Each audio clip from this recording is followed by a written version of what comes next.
Uipa i porta, a una sola veu, diu alt i clar que volem un poble lliure de violència masclista. Volem que les paiportines visquen segures i volem un futur esperançador i en plena igualtat per a les nostres joves i xiquetes.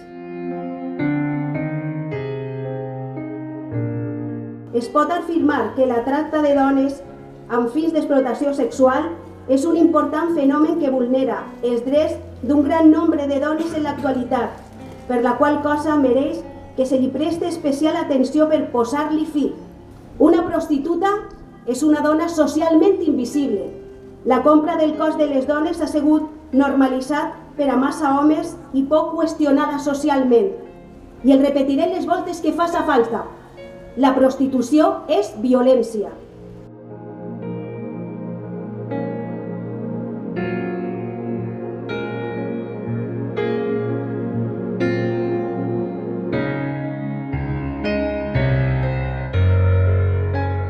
Necessitem que anem totes i tots de la mà, tota la societat unida amb un únic objectiu: garantir la igualtat de drets de les dones i erradicar la violència.